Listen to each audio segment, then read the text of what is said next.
Ça, c'est vraiment une sauvage. C'est une sauvage. Voilà. À la limite, je préfère l'avoir dans un arbre après les branches que de l'avoir comme ça au gouvernement. Propos racistes sur Christiane Taubira, déclaration ambiguë sur les barbes des otages. À 5 mois des municipales, le FN fait toujours autant parler de lui. La preuve par 3 polémiques récentes. Première polémique, le feuilleton Taubira. Le dernier épisode débute à Angers il y a 10 jours. Manif contre le mariage gay et contre la ministre de la Justice. Un journaliste affirme avoir vu un enfant avec une peau de banane à la main traiter Taubira de guenon. Présent dans le cortège, le candidat FN à la mairie d'Angers crie au mensonge et à la désinformation. Le problème, c'est qu'une vidéo sortie ce week-end donne raison aux journalistes. Deuxième polémique, Marine et les barbus. La semaine dernière, la patronne du FN sous-entend sur Europe 1 que les otages français se seraient convertis à l'islam. C'est vrai que ça a laissé, je crois, une impression étrange aux Français. Elle rétropédale quelques heures plus tard en reconnaissant une maladresse. Mais depuis, un élu FN de la Réunion en a remis une couche.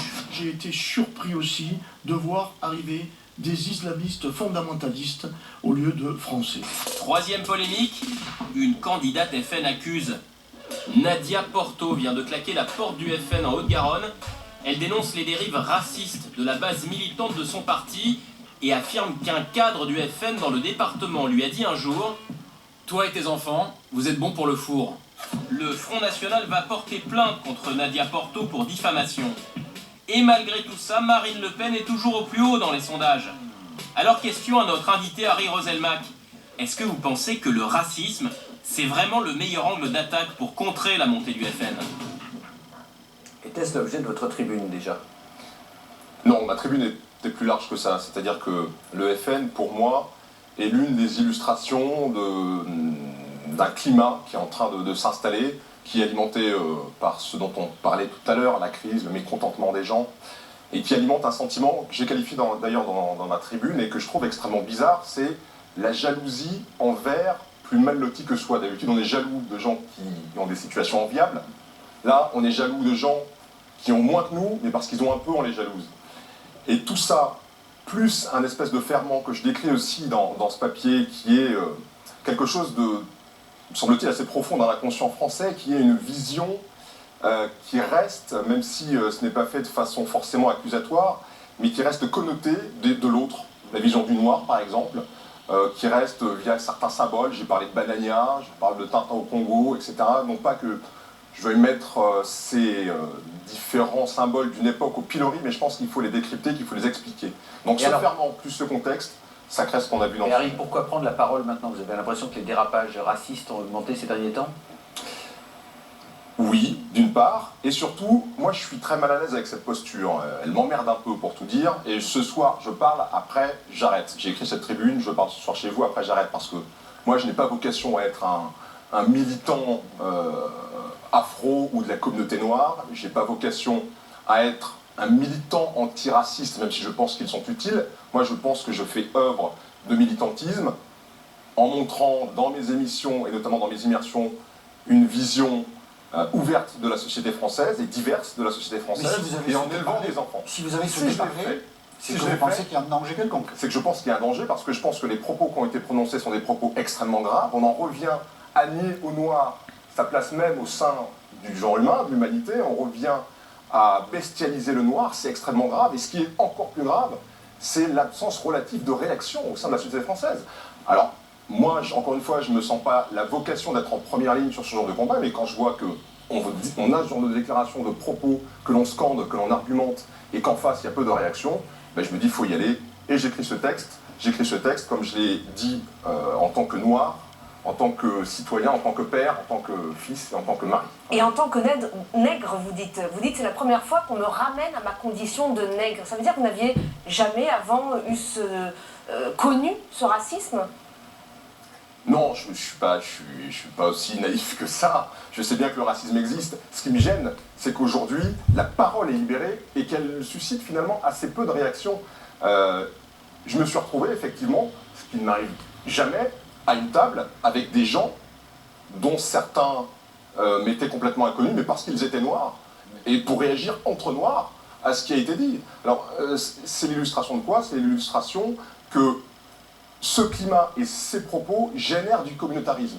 Et le paradoxe, c'est que les gens qui, souvent, sont à l'origine de ces propos, estiment, et en tout cas déclarent qu'ils défendent la République française, sauf qu'en alimentant le communautarisme, c'est le modèle français qui est mis à mal. En tout cas, votre tribune a suscité beaucoup de réactions, notamment à l'Assemblée nationale, et ils ne sont pas tous d'accord avec vous.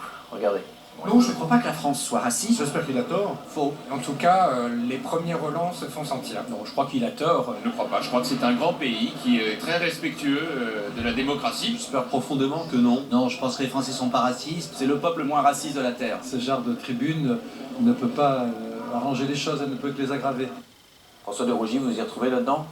Non, là, quand je vois ce que vient de dire un député de droite, je suis même très choqué. Dire qu'une tribune comme celle que vient de faire Harry Roselmack va aggraver les choses, c'est-à-dire qu'il faudrait taire les choses. Moi, je suis pour dire les choses en plus. En politique, comme dans le reste de la société, je pense que d'ailleurs, on ne dit pas assez les choses. À la fois les tensions qui existent, qui sont réelles, et je le ressens en tant qu'élu. J'en parlais, par exemple, moi, il y a une mosquée qui a été construite dans ma circonscription il y a quelques années. J'ai vu des gens, pourtant, qui ont voté pour moi, et qui me disaient pourquoi vous l'avez fait là, pourquoi vous ne l'avez pas fait ailleurs, etc.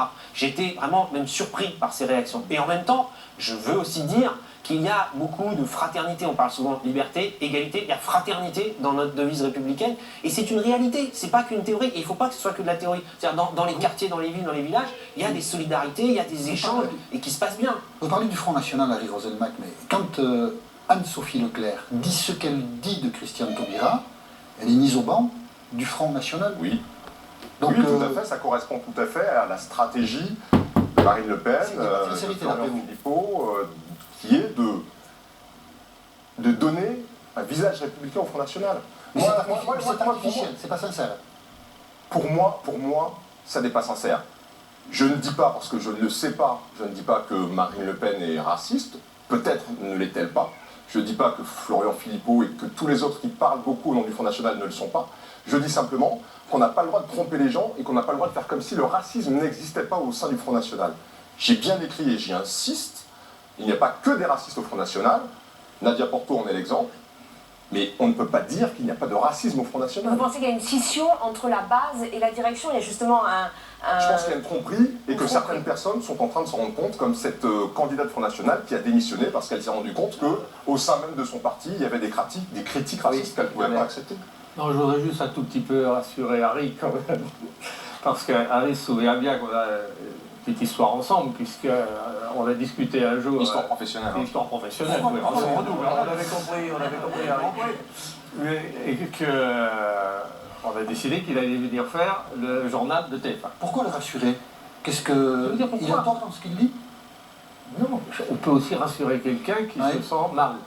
Bon, je n'ai pas dit que j'allais lui relever son mal, j'ai dit que je voudrais le rassurer. Je voudrais juste dire, Patrick, je ne me sens pas mal, je suis bien.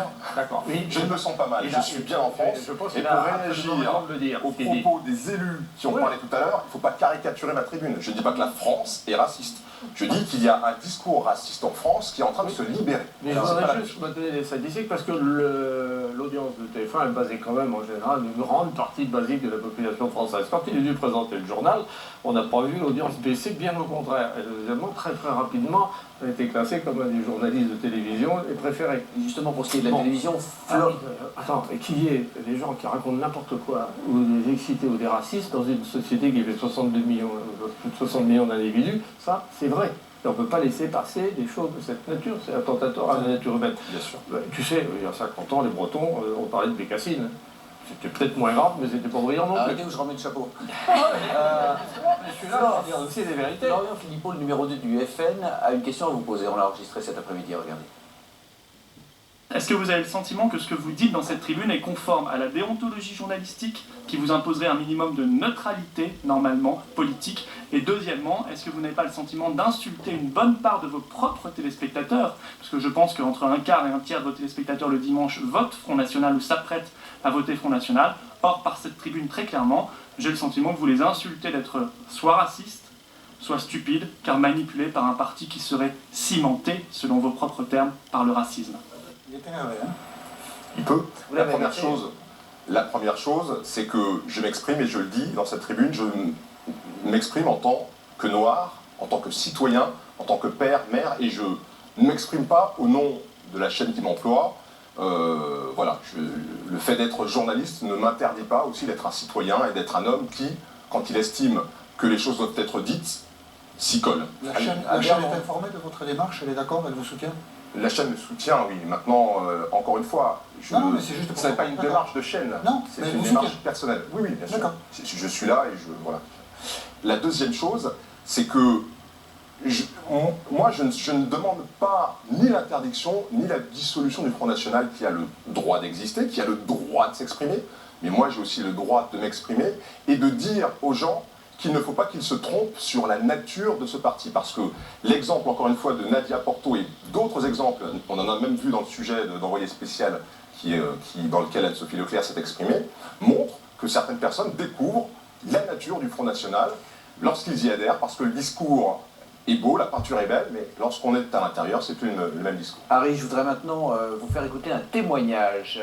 Nous avons au téléphone avec nous Rémi Langeux. Bonsoir Rémi, vous êtes là? Bonsoir, je suis là. Vous êtes le co-auteur de Voyage au cœur d'une France fasciste et catholique intégriste, une plongée de 6 mois au cœur d'un groupuscule d'extrême droite basé à Bordeaux, Dies Irae, et présidé par un ancien candidat du FN. Avez-vous l'impression que la parole raciste se décomplexe de plus en plus? Je pense qu'elle se décomplexe de plus en plus, c'est un fait. Et puis surtout, nous, ce qu'on a pu constater, c'est qu'elle s'organise de plus en plus, elle se structure de plus en plus, et elle va vers les enfants maintenant, elle s'éduque très tôt. Lors de votre enquête, vous vous êtes fait embaucher comme surveillant dans une école un peu particulière et vous avez été témoin de propos terrifiants de la part d'enfants de 12 ans. Est-ce que vous pouvez nous raconter, s'il vous plaît?